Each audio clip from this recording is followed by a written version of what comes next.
Sakasakali, ang bicameral conference committee, ang gagawin lang nila, hahanapin po, bakit bigla nagkaroon ito?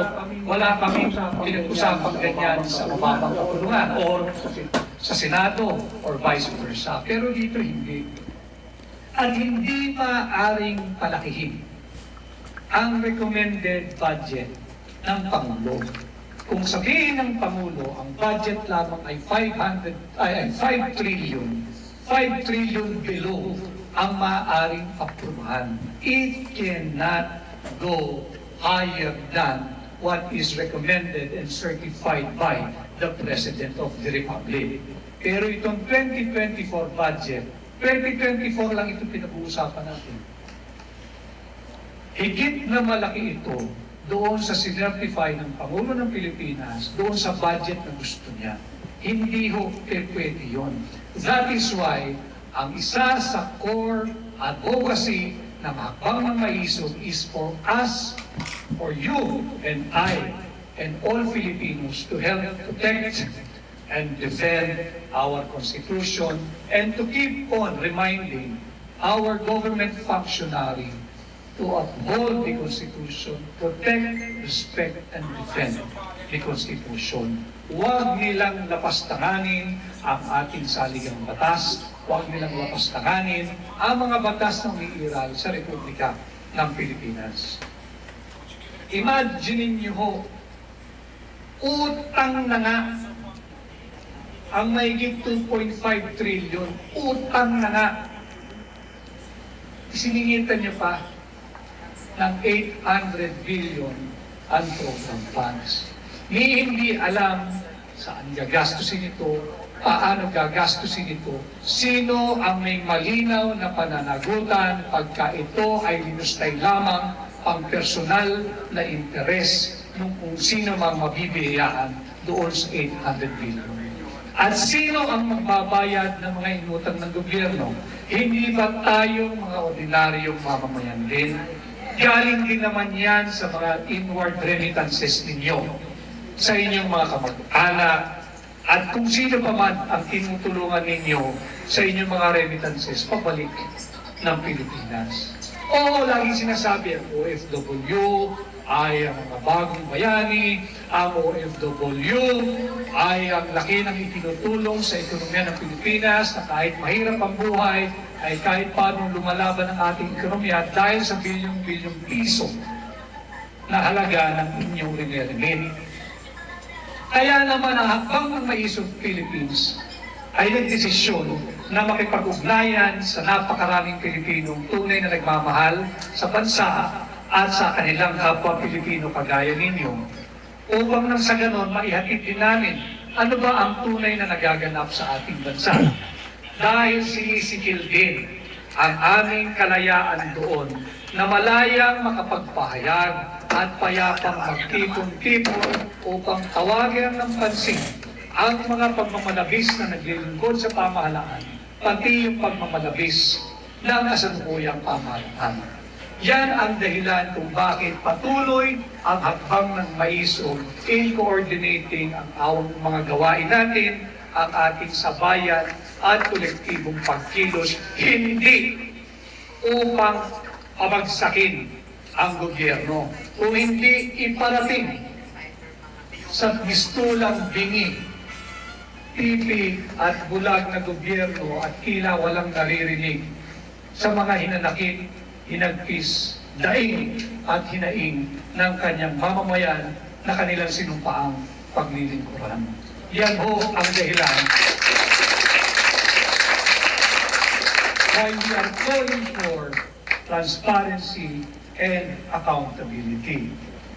Pamunuan may pananagutan.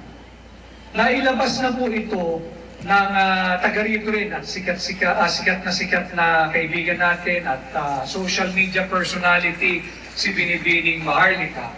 Yung nailabas niya sa kanyang isa sa kanyang vlogs at mainit din pinag-uusapan sa Pilipinas ay yung umanong extraction or forcible abduction of minor or kidnapping, kung ano man ang itatawag ninyo, na naganap sa bansang Turkey. Kaya tayo na humihingi din ng pamunuang may pananagutan.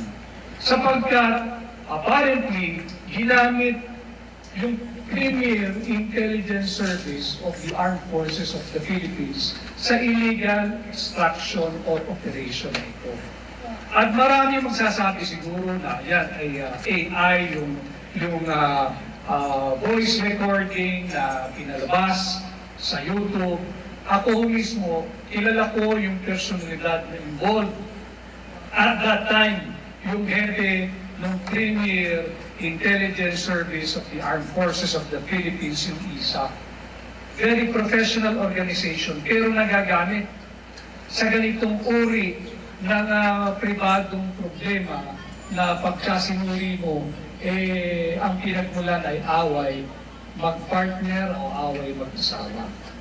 Ang masaklap dito, kaya natin sinasabi, protect and defend the Constitution, uphold the Constitution, dahil malinaw din na nakasaad sa ating saligang batas na ang Commander-in-Chief ng Armed Forces of the Philippines ay ang Pangulong ng Republika ng Pilipinas. Yung may mandato, yung binoto ng tao, hindi kung sino-sino. But for this particular illegal operation, hindi nagmula ang utos mula sa Commander-in-Chief. Ito ay malinaw na naman na paglabag at paglapastangan sa ating saligang batas. At hindi sasabihin nila ebidensya, sasabihin nila chismis, sasabihin nila yung paborito nilang term, marites yan, walang katotohanan. Dahil yan mo ang pinakamadaling response kapag ikay naiipit na. But I know this for a fact because ang hepe noon ng ISAF ay kilala kong personal, si General Kit Chofilo.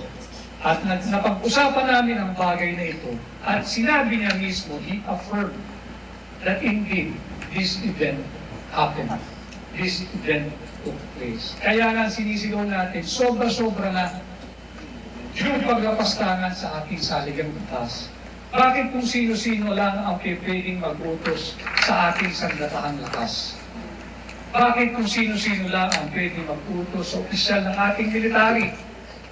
These are all professional men and women of the Armed Forces of the Philippines. Ito yung mga nagbubuhis ng buhay. Tapos uutusan lang natin just to help a friend na ang problema lang naman ay away mag-asawa or domestic concern. Bakit kinakailangan ang Premier Intelligence Arm ng AFP? Napakaraming dapat bantayan na internal and external threat that would require the manpower, the resources, the skills, the men and women, dedicated men and women of the members of the intelligence service of the AFP or the ISAF. Bakit kinakailangan utusan ng ISAF? Private army mo ba yan? Yan ay sundalo ng mga mamamayang Pilipino. Yan ay kawal ng Pilipinas. At ang pamunahin nilang trabaho ay to protect the Filipino people and to defend the state, not to render assistance sa isang pribadong tao na ang pinagmumulan lamang ng problema ay away mag-partner, away mag-asawa, o away mag-sweetheart. Yan ho, kaya tayo sumisigaw ng lideratong may pananagutan or accountability. We have to make them account for what they're doing, and we have to remind them to uphold the Constitution, and we have to remind ourselves it is our duty to protect and defend our Constitution.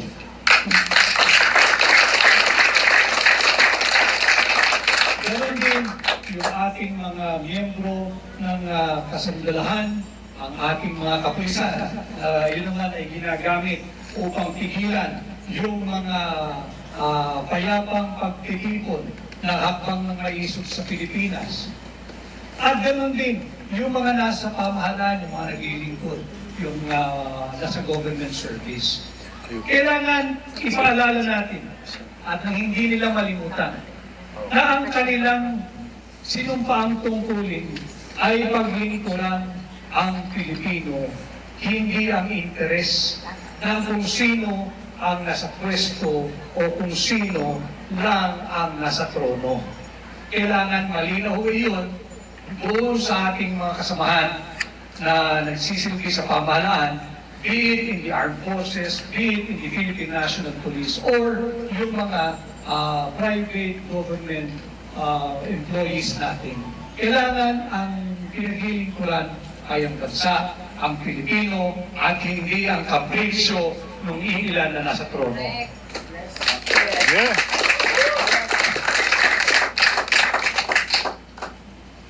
And again, together we say, we have to protect and defend our Constitution. Ang pagiging hakbang ng maisog, ang paghakbang ng maisog ay hindi madali. Ito ay hindi simpleng kilusan. Ito po ay nagbubuwis tayo dito ng buhay sapagkat yung mga issues na ating hinaharap at yung mga tangka lamang na pagtigil sa ating pagpapahayag ng ating saloobin, these are covered by and in fact guaranteed under our Constitution.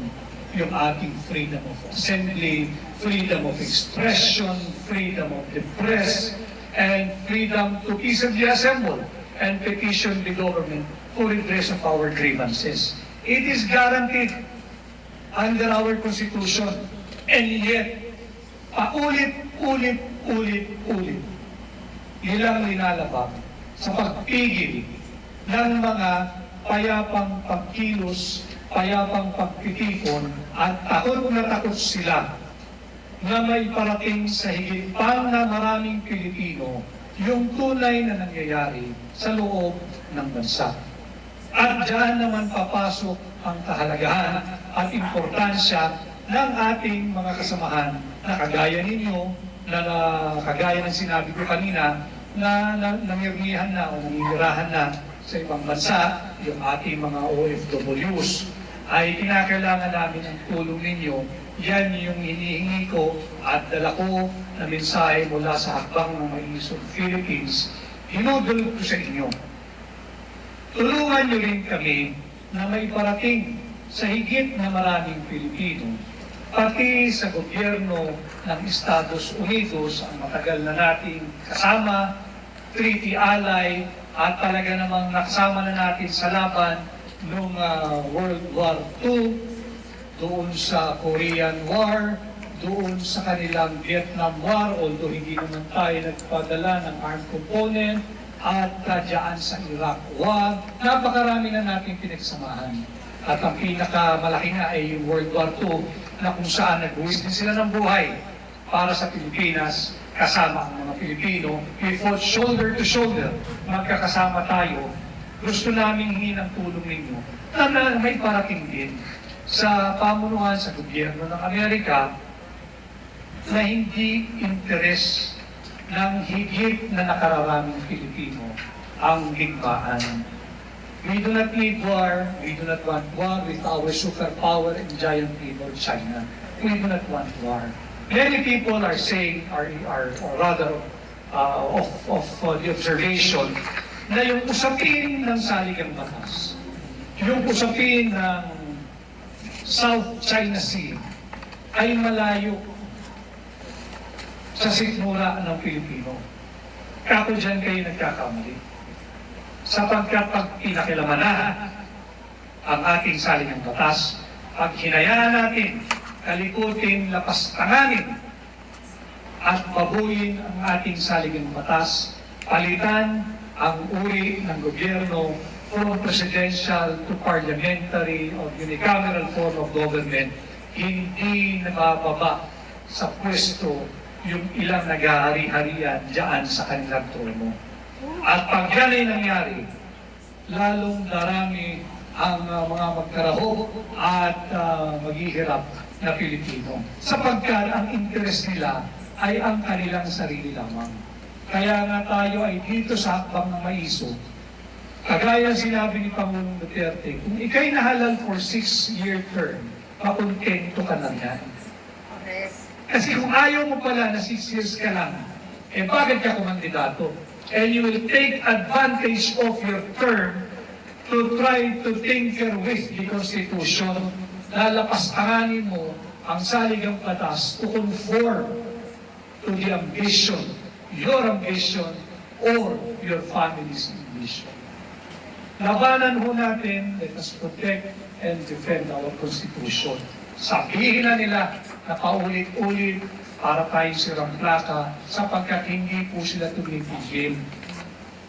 Isinuka ng Pilipino nung survey, I think, was released sometime February or early March. 88% of the respondent in that survey ang nagsabi, ayaw namin ng buwan na People's Initiative, ayaw namin dyan sa Peking Charter Change, huwag ninyong pakialaman, huwag ninyong lapastanganin ang ating saligang batas, not now, not in the near future, and not then. Hindi sila dapat. Yes. Yung ginagawa nating pagkilos sa habang na naisip, pinahihigpit, pinahihirapan, at merong mga nagsasabi na dahil daw ito ay isang uri ng destabilisasyon. Destabilization is defined as the action of making the political or economic situation of a government less strong, less effective, or safe, causing changes and problems.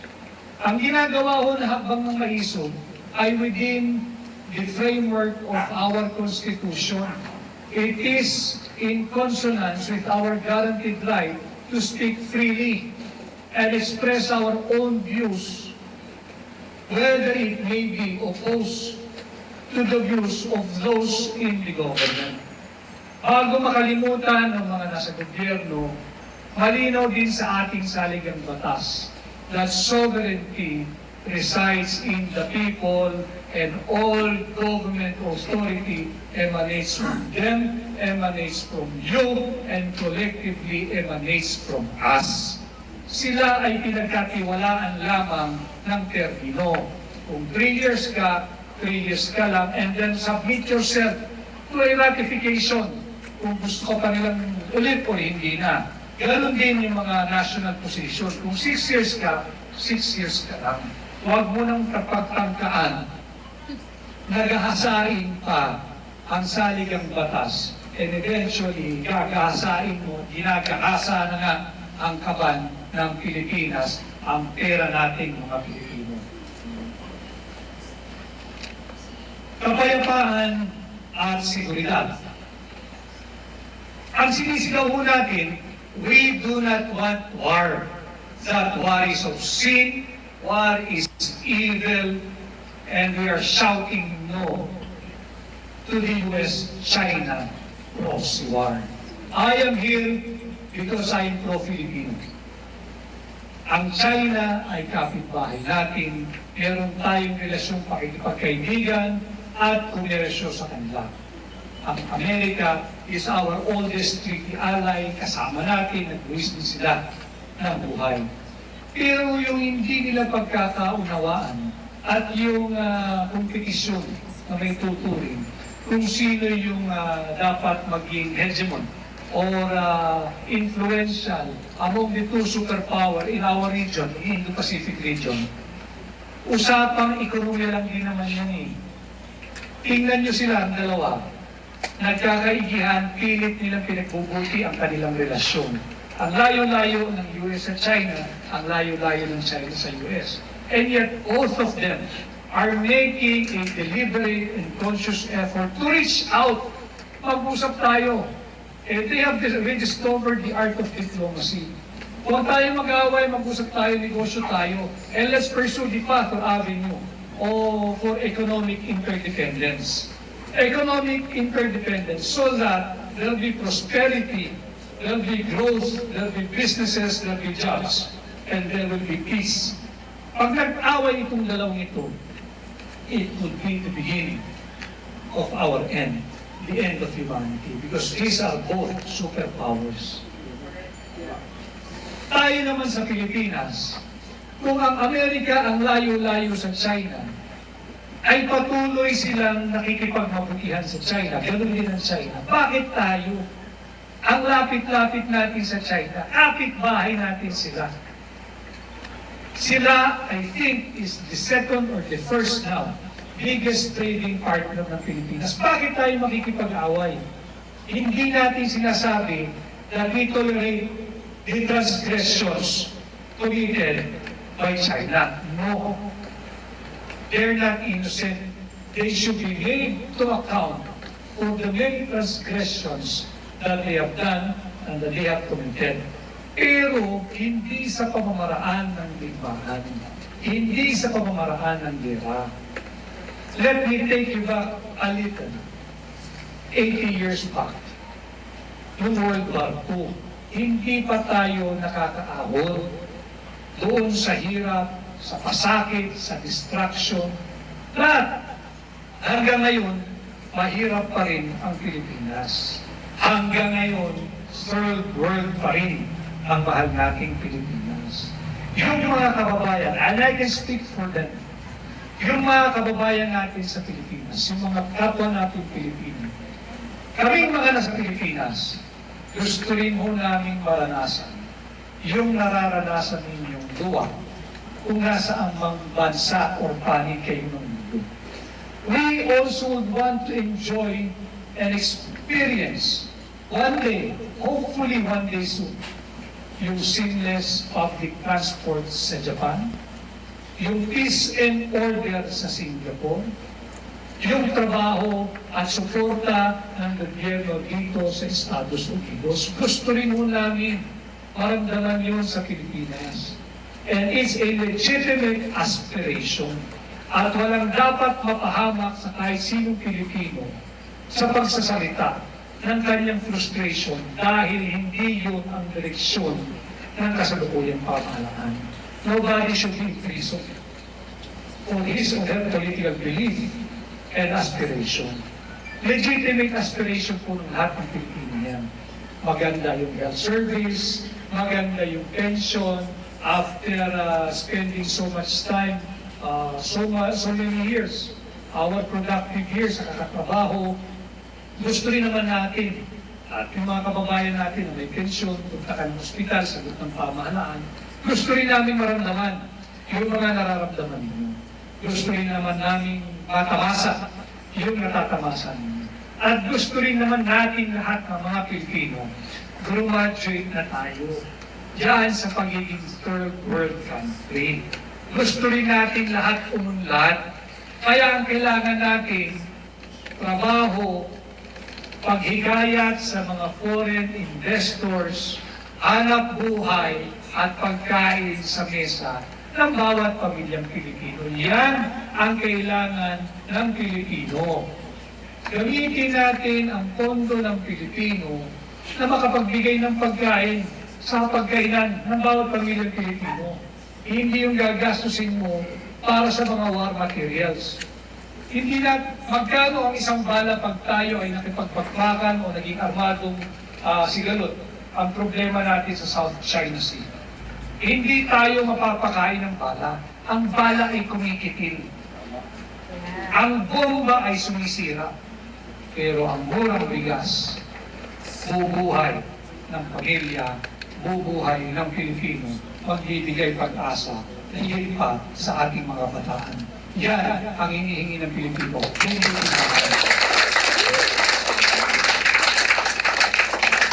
Yan ho yung sinisigaw din na habang na maisog. And of course, finally, yung ating panawagan, nalabanan natin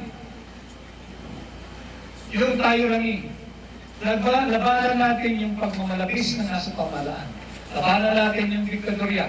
Labanan natin yung dito sa inyong oath, yung authoritarianism. Labanan natin yan. At magsisimula ho yan sa patuloy nating pagiging vigilant.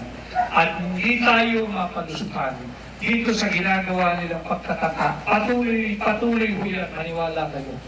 Yung pagtatangkang lapastahanin ang ating saligang batas. Gamit ang huwad na People's Initiative. The people have long spoken. ayaw ng Pilipino na pakilamanin niyo ang ating saligang batas. Ayaw ng Pilipino ngayon sa nalalapit na panahon at higit sa lahat, ayaw ng Pilipino na sa inyo magmumula yung pagkalikot sa ating saligang batas. And again, I share that message with you from Hakbang ng Maisog, Philippines. Let us continue with our advocacy. We say no to war, we say yes to peace, we say no to the failed people's initiative, we say no to the failed charter change, and we have to continue protecting, defending, and respecting our Constitution. With that, maraming salamat at magandang umaga. Yes! Of course!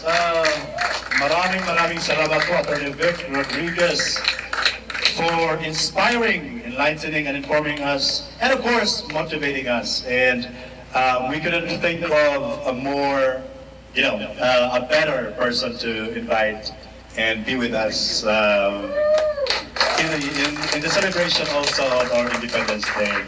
And rest assured, the Hakbang ng Maisog USA SDS New York is going to help promote the message and spread the message of Hakbang ng Maisog movement.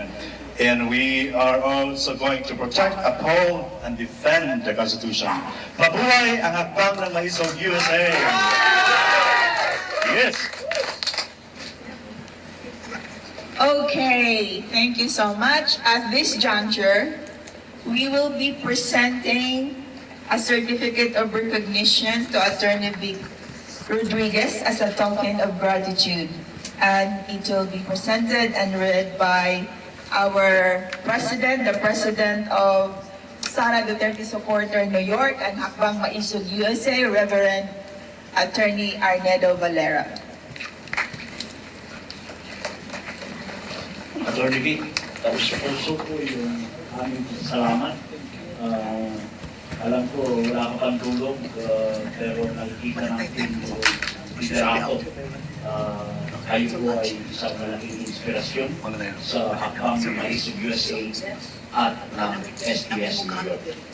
At ito po, sa ngalan po ng Sara Duterte Supporters New York at Hakbang ng Maisog USA, we are giving you, Attorney Vic Rodriguez, and presenting you the certificate of appreciation for your unwavering commitment, inspirational guidance, wisdom, and leadership. Your dedication has been instrumental in advancing the mission of Hakbang ng Maisog, which stands for transparency, accountability, peace, security, and sovereignty.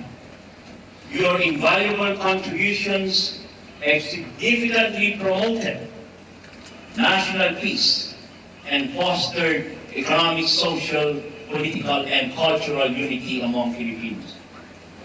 You are a true disciple of peace and meaningful change. Your efforts have been greatly inspired and continue to guide our path towards a better future for the Philippines. Maraming salamat po, Attorney Vic, on behalf of SDS, New York, and Hakbang ng Maisog. Maraming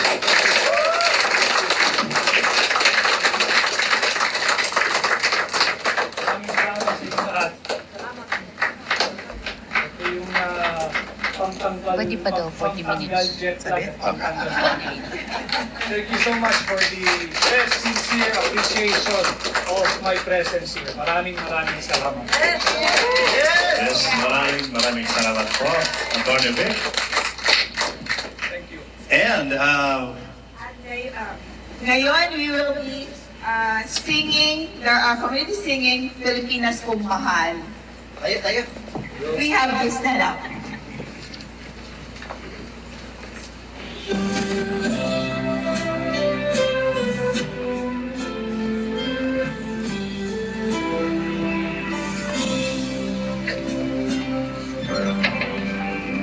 ang bayan ko'y tanging ikaw, Pilipinas. Pilipinas kong mahal, ang puso ko at buhay man sa iyo'y ibibigay.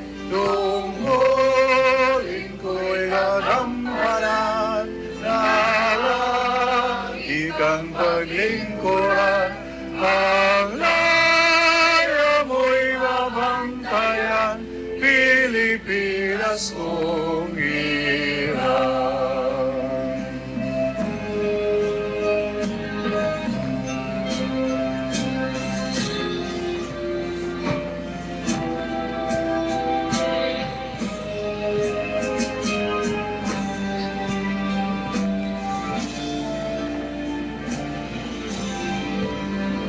Ang bayan ko'y tanging ikaw, Pilipinas kong mahal, ang puso ko at buhay man sa iyo'y ibigay. Tungkulin ko'y nagampanan, lagi kang paglingkuran, ang laya mo'y mabantayan, Pilipinas kong hirang. Mabuhay ang Pilipinas! Mabuhay ang Pilipinas! Habang may isang USA! Mabuhay ang Hakbang!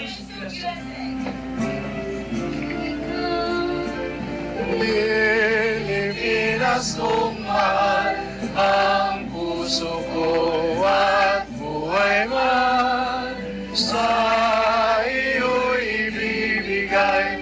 Tungkulin ko'y gagampanan, na lagi kang paglingkuran, ang laya mo'y mabantayan, Pilipinas kong hirang.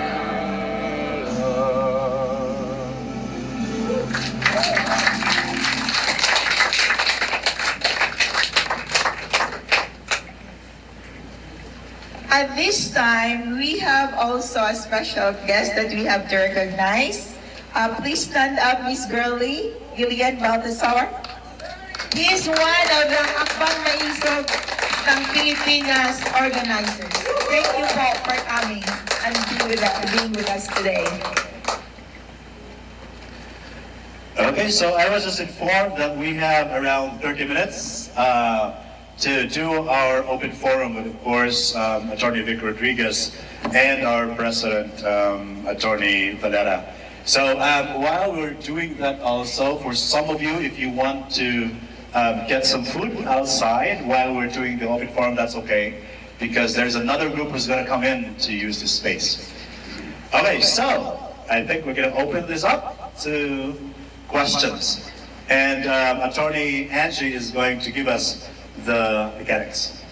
All right. Right now we have the esteemed resource speakers. Of course, Attorney Vic Rodriguez and Attorney Arnedo Reverend Valera. We have some rules.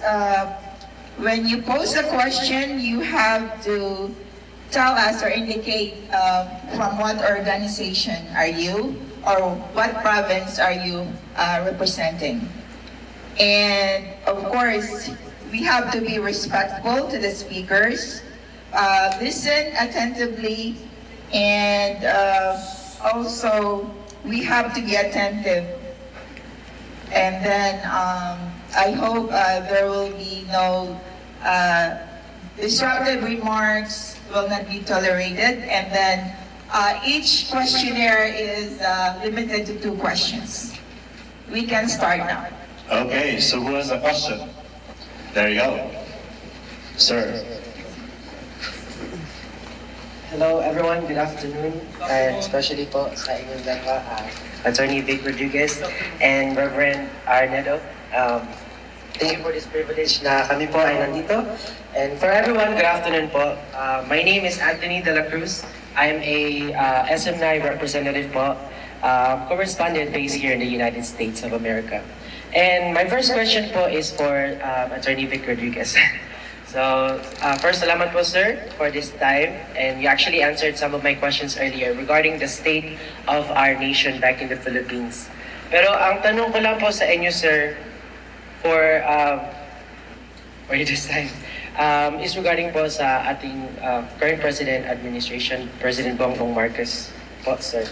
So, for you attorney, is BBM, is President Bongbong Marcos still the one that you've campaigned for in 2022? Or nag-iba na po ba siya ngayon?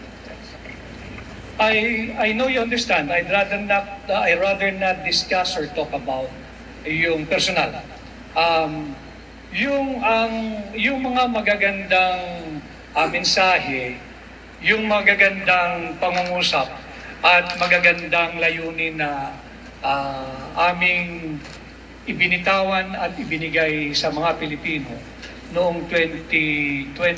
As early as 2021, we have been going around the country kahit na meron pang, kung matatandaan ninyo, meron pa nun yung ECQ, MCQ, yung GCQ, yung iba't ibang level or classification ng quarantine. Kahit na may ECQ, MCQ, GCQ, kami umiikot at nakikipag-usap at tangan-tangan yung magagandang mensahe at ang mensaheng ang pangunahin noon ay yung unity. Pero iba naman din ang nangyayari na simula nung nanalo na. At yung magagandang vision sana ay wala na rin. Hindi na rin yun ang direksyon. Kaya nga nung I think as early as last year, ang sinabi ko na sundin lang naman niya yung mga mensaheng ating ibinigay sa sambayan ng Pilipino, hindi ka magkakamali. Anong prueba ko? Binoto ka nga eh. Nanalo ka nga eh. Ibig sabihin, tama yung mensahe mo. Ibig sabihin, tama yung direksyon mo. Ibig sabihin, tama yung pananaw mo at mga plano mo para sa Pilipino at para sa Pilipinas. Huwag ka lang lalayo dun. Ayos ka na. May 4 na taon pa, balikan niya. Balikan niya. Hindi pa huli ang lahat. Pero sayang, yung unang 2 taon. Time is the great equalizer. Pag yan lumipas na, hindi mo na kayang ibalik yan. Hindi mo na kayang ibalik yan. Yes po sir, thank you so much for that great answer po. And for another question po for kay Reverend Arnoldo po. So sir, just wanted to ask you a question po. How is it for you po that the president, as the president of SDSNY, that the former secretary of PBBM is here today speaking to us about what is happening about the administration and how the Filipinos are feeling about it po sir? So what is the importance that Sir Attorney Vic Rodriguez is here today? Alam mo, napakahalaga itong pagdalo ni Attorney Vic Rodriguez at makiisa sa atin para sa ating selebrasyon dito sa Philippine Independence Day na magkakaroon ng finaling selebrasyon na kung saan tayo ay magbibigay ng ating tinatawag na aktibong partisipasyon para ipahayag ang ating malayang pananalita at ipahayag ang ating karapatan para magtipon ng mapayapa. No? So, yung pagdating ni Attorney Vic dito ay inspirasyon sa hakbang ng Maisog USA at saka sa SDS New York na tayo ay bahagi ng pambansang kilusan para itulak ang tunay na pagbabago sa ating bansa at itulak ang kapayapaan. Na tayo bilang naninirahan dito sa Amerika, kabalikat po tayo ng national movement sa Pilipinas. Kaya nga itong nangyayari ngayon, ito ay isang organikong kilusan na kung saan ay nag-aatikabo at umaalingaw-ngaw hindi lang dito sa Amerika, kundi sa iba't ibang bansa. Kaya meron itong international movement.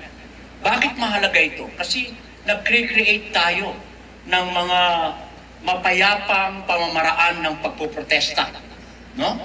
And at the same time, we exert pressures sa ating pamahalaan na tignan ang hinaing ng sambayan ng Pilipino.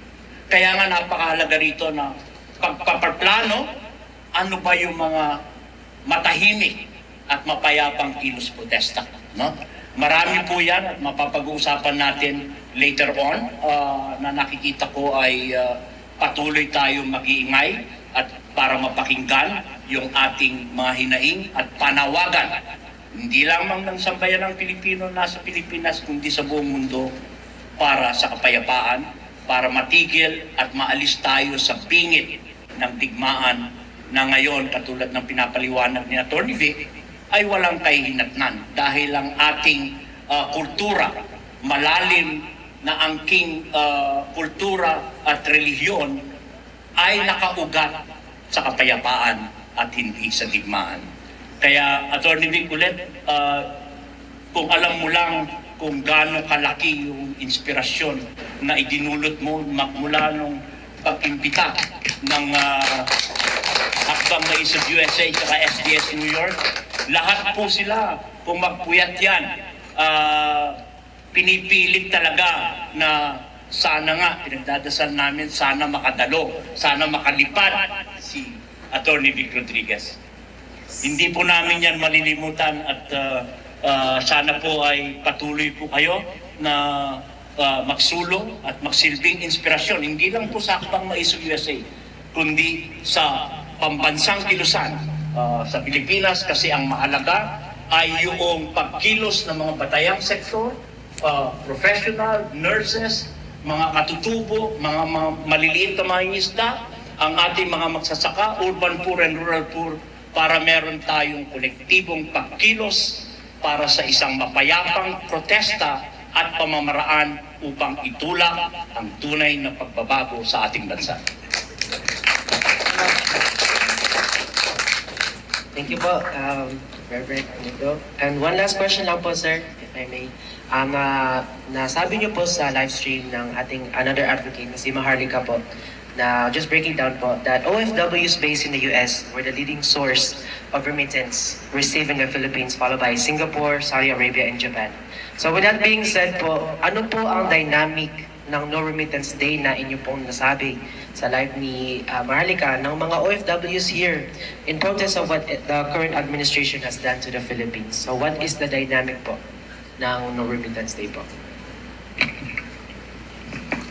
Ang pasya ng usaping ekonomiya, katulad ng no remittance, iyan po ay isang anyo ng malayang pananalita. At yan po ay legal batay sa ating saligang batas. At ipinapakita natin na kung sakaling ito ay uusbong at may panawagan tayo na magkaroon ng no remittance day, kahit na isang araw lang, tuwing kinsenas o tuwing katapusan, ito po ay simbolo ng ating pagtutol at panawagan sa pamahalaan na hindi po pwedeng lip service lang kaming mga OFWs, lalong-lalo sa Middle East at sa Amerika. Tayo po 42% mahigit ang share natin sa remittances. The government cannot continue paying lip service na tayo ay modern day heroes kung hindi naman nila binibigyan ng halaga kung paano yung sakripisyo natin at yung proteksyon na dapat gawin natin. Ang OFW po, kung wala po yung ating kontribusyon, yung ating ekonomiya ay madaling malusaw, madaling bumaksak. Kaya kung tayo ay may mahalagang papel sa ekonomiya ng ating bansa, ay nararapat po tayong pakinggan. Sa dami po ng hinaing ng OFWs, matagal na pong problema yan.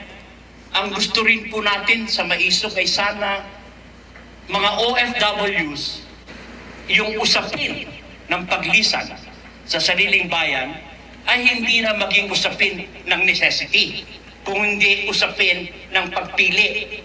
It's a freedom to work. Kasi alam naman natin ang kahalagaan ng OFWs, ang mga contributions nyo, pati ako, tayo po ay nagpo-produce ng doctors, ng mga teachers, ng mga nurses, at tayo po ay nakikita natin kung paano nakakapagpapalakas ng household expenditures. So bahagi po tayo nitong kilusan na ito. At bukod pa dyan, sana po ay yung isang panukala ko na magtatag ng Maisog Peace Songs sa mga barangays at sa mga syudad. No? Ano yung ibig sabihin natin doon? Ito po pwedeng pribadong residensya, pwede rin sa ibang lugar na kung saan ay malayang magtitipon ang mga sumusuporta ng Maisog at ang ating mga kababayan at ilahad ang kanilang mahinaing. So, yung pangatlo na gusto kong buksan ay kahit sa isang simpleng bagay, pwede po tayong magkaroon ng national noise barrage. Kahit na mag-ingay tayo, kalampagin nyo yung kaldero ninyo, yung timba ninyo sa isang araw, sa isang nakatugmang oras, lahat-lahat tayo, social media naman, sasabay po tayo dyan. Meron din pong tahimik na protesta sa pagsuot ng itim na damit bilang simbolo na kinikitil at pinapaliit ang espasyong demokratiko ng ating bansa. At alam po naman natin sa sining, malalim po ang yaman ng ating mga kultura, no? So po pwede tayo dyan ng mga graffiti, yung mga kanta, tsaka yung mga flash mobs, maging mapaglikha tayo at maging creative. Kasi ito po yung mga kilos protesta na niyayakap natin yung prinsipyo ng non-violence.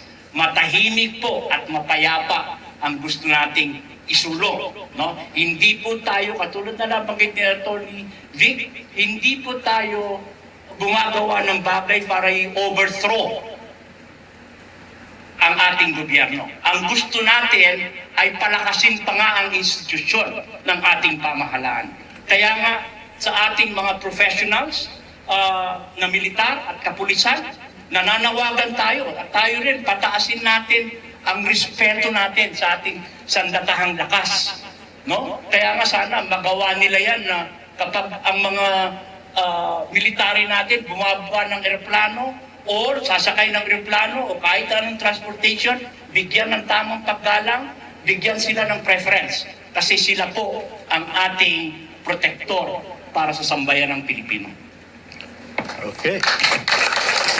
Thank you, Attorney Valera and Attorney Vic. Now, I recognize Mr. Pong. You can have the floor and pose your questions. Bago pala po, i-acknowledge ko lang kaibigang Morales, na alam ko nanonood ka, binabati ka ng hakbang ng Maisog USA. Of course, kayo po ay bayani namin dahil alam namin na ikaw ay totoo at ikaw ay nagsasabi at tinutugis mo ang katotohanan. At of course, ang ating mahal na kaibigan na si Binibining Maharlika, maraming salamat sa suporta mo sa Hakbang Maisog USA as SDS New York. Huwag ka pong magsasawa, Maharlika, na suportahan kami. Maraming salamat po sa pagkakataon na binibigay niyo sa amin upang ipahayag namin at palawakin ang aming hanay para sa Hakbang ng Maisog USA at sa international level.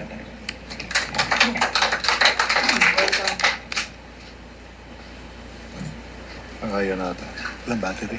Welcome to New York, Attorney Vic.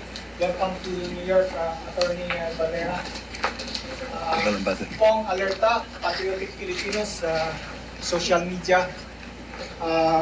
Isang dekada na pong nakikipaglaban dito sa New York.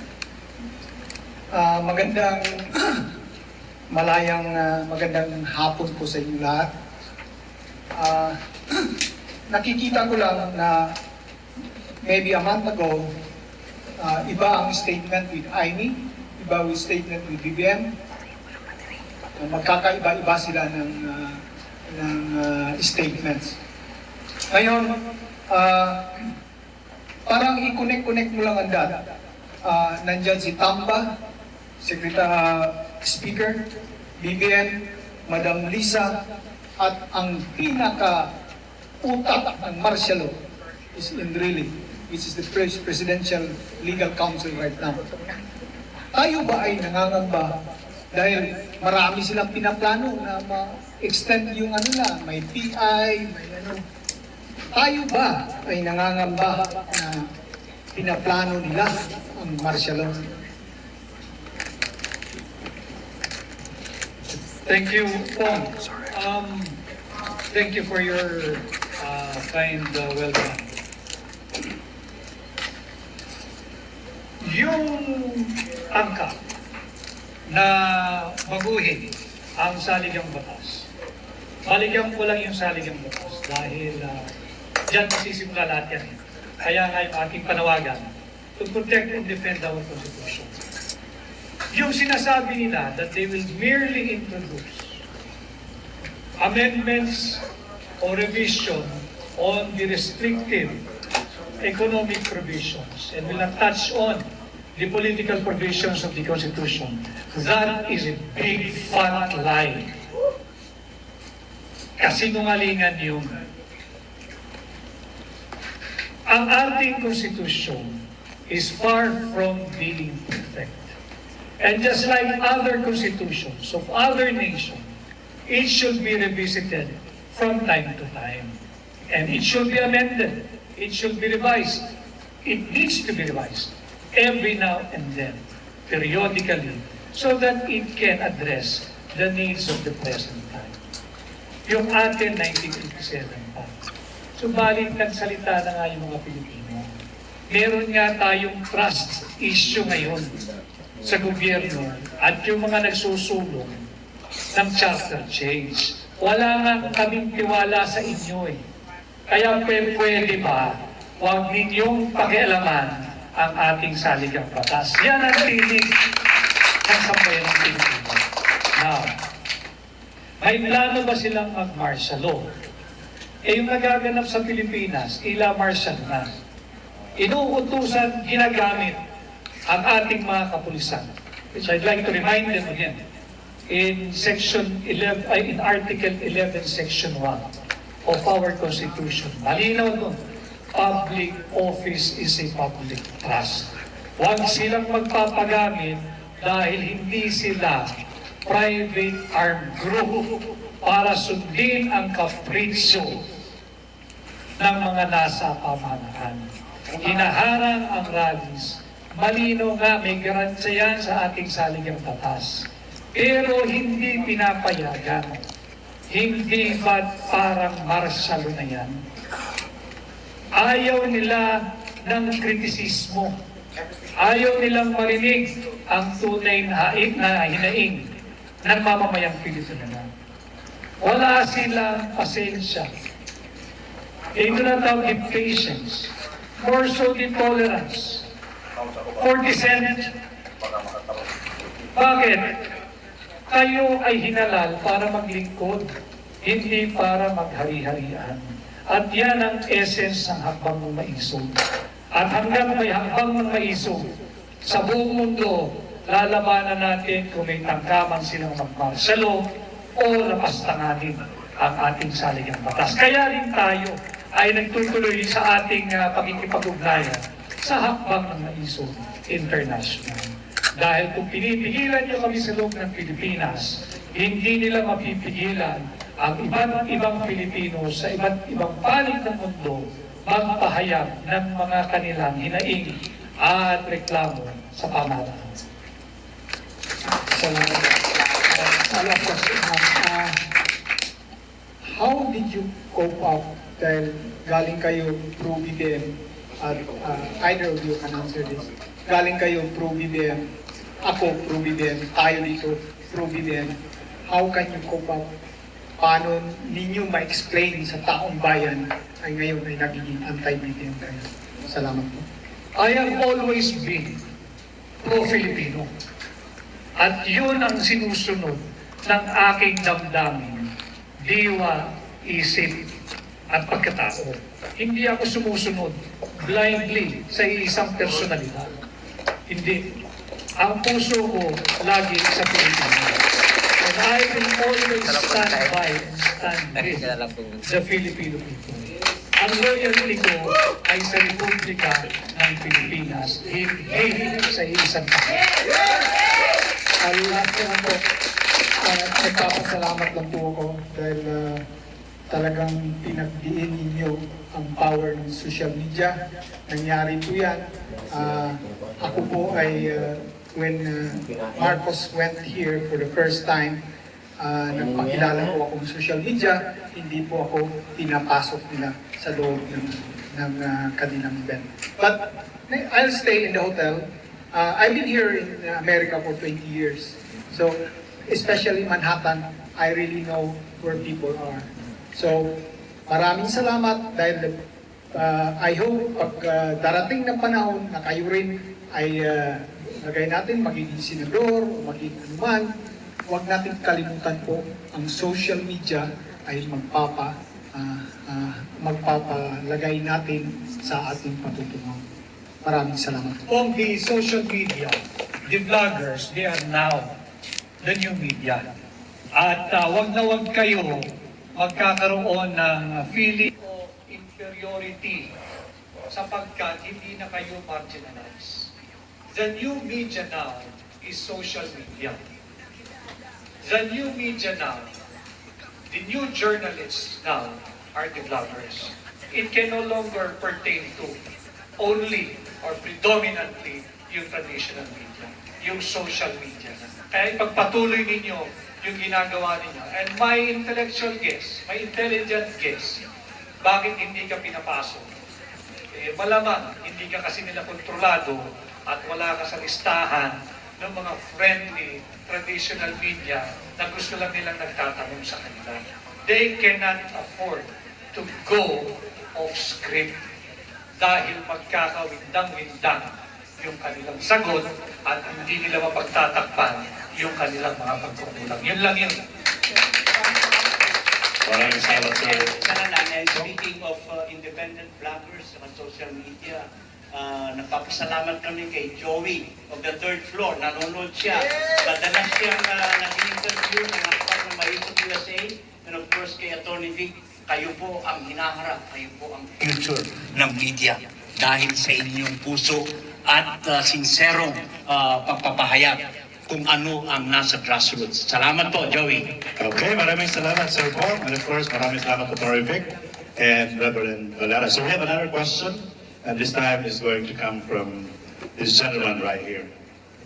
Hello, good afternoon. I'm Archil from CDO, Cagayan de Oro. Okay, tanong ko kay, simpleng tanong lang po, Senador Vic. Yeah, it's a challenge for you. Kasi ang dami na nang nagtatanong. Isang tanong lang yan.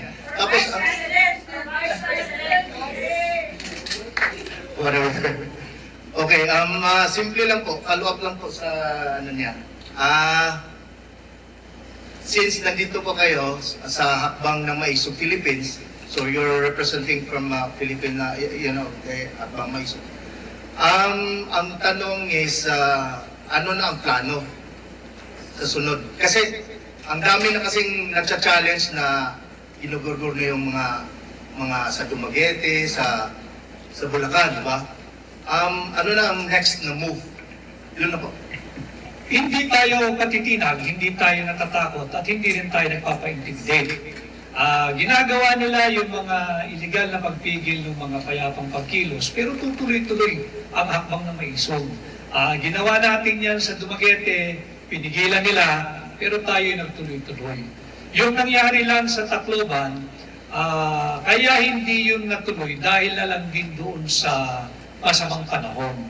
And then, kasali na rin yung pagpigil nila at bawal na ang pumasok ang anumang commercial flights at bawal na rin maglayag yung mga ferry from Cebu to Ormoc. Bawal na rin. At minabuti ng ating punong maisog si Pangulong Duterte na huwag na rin ilagay sa peligro yung mga napakaraming nag-confirm na darating. Subalit sinabayan din ng masamang panahon. But sa Pilipinas, tuloy-tuloy ang hakbang ng maisog. Sapagkat alam din ito na nasa pamahalaan. Alam din ito ng mga pulis. Kaya nga ang ating hamon sa kanila, huwag kayo magsunod-sunuran.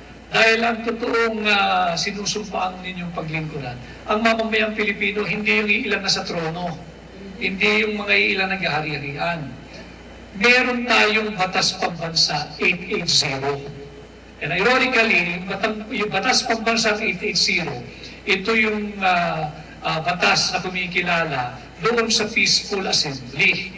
Ironically, ang nagpasa nito ay nung panahon pa nung ama ng kasalukuyang Pangulo. And this was passed, I think, latter part of 1985, October of 1985, ilang buwan bago sila sinimpa palabas ng Malacanang. And yet, yung father niya na kilalang diktador, pinasa yung karapatan na magkaroon ng rally nang walang permit. Hindi mo kailangan ng permit. Kaya nga may mga freedom parks eh. Kaya nga may designated freedom park. Ang bawat LGU, freedom nga eh.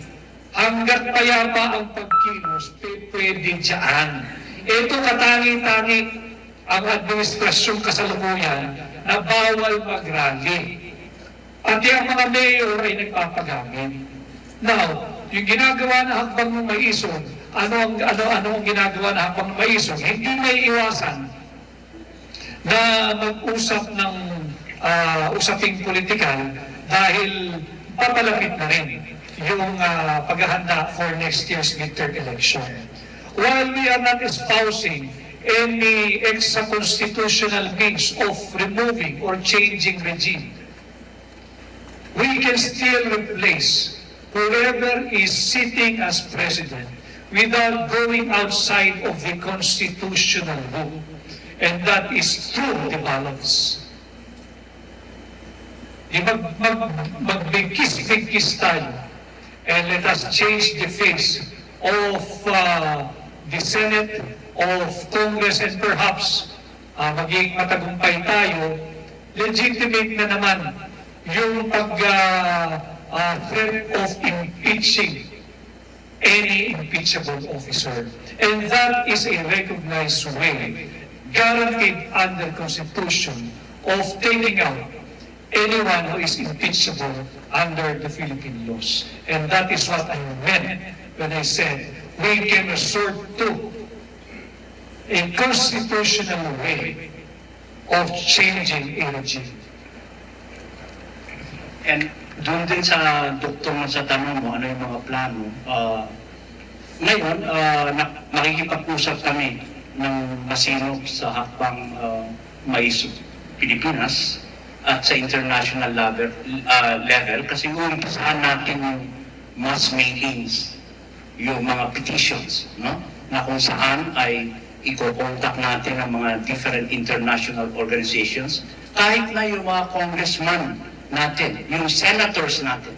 Babalangkasin po namin yung laman ng mass mailing na yan, na kung saan ay ipo-forward natin yan sa mga iba't ibang international organizations, saka kahit na rito sa Estados Unidos, no? At kailangan lang ng mas matibay na ugnayan kasi kukuha tayo ng datos, kukuha tayo ng grassroots facts sa Pilipinas. Yun po ay isang mahalagang tahimik na kilos protesta na mapayapa. Dagdag ko lang din siguro, ay bago ko makalimutan. Importante nga yung pakikipag-ugnayan din natin sa hakbang ng Maisog International, kagaya po sa inyo dito sa hakbang ng Maisog USA. Dito sa New York, nandito ang headquarters ng United Nations, di ba? So sa hakbang ng Maisog USA, maaari ninyong tulungan higit ang ating mga kababayan sa Pilipinas. Gumawa kayo ng petisyon, address sa United Nations, dalhin nyo rito sa New York, at sabihin sa kanila na walang freedom of speech. Pinapatay ang freedom of speech, of expression, of the press, at sinisikil ang aming karapatan to peaceably assemble. Yan pwede niyong gawin, hakbang ng maisog. Take the lead, hakbang ng maisog USA. Let's bring it, let's bring the matter to the United Nations.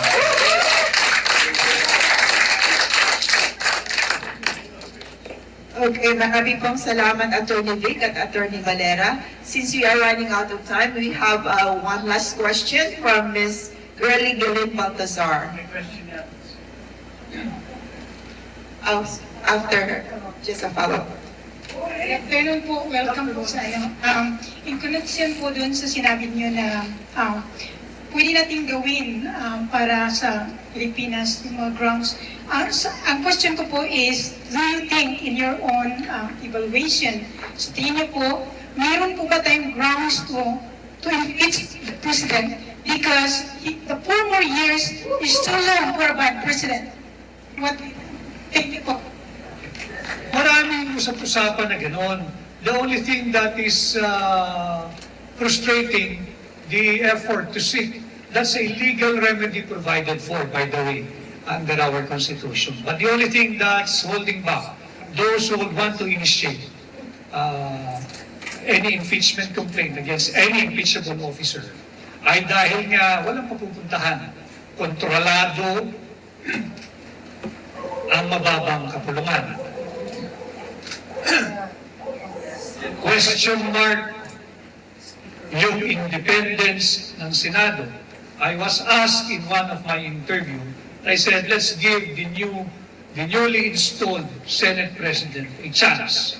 We cannot measure yet the degree of his commitment to his oath of office to serve the Filipino people, not the powers that be, dahil kakaupo lang niya. Antayin natin, bago natin siya husgahan at bago natin siya sukatin. But as we speak now, ang impeachment kasi will emanate from the lower house, House of Representatives. Wala tayong pag-asa doon. Kaya wag na muna tayo mag-asaya ng panahon. So I think, ang isang maganda, at pag-uusapan din naman ninyo, kahit ako'y makabalik na sa Pilipinas, yung avenue natin, na dumulog din tayo sa United Nations at ipahatid natin yung tunay na nangyayari sa Pilipinas. Bakit pinagbabawal ang payapang pagtitipon-tipon?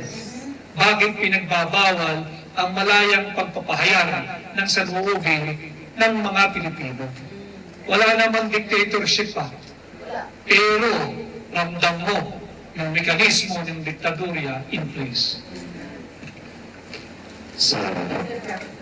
This is the closing.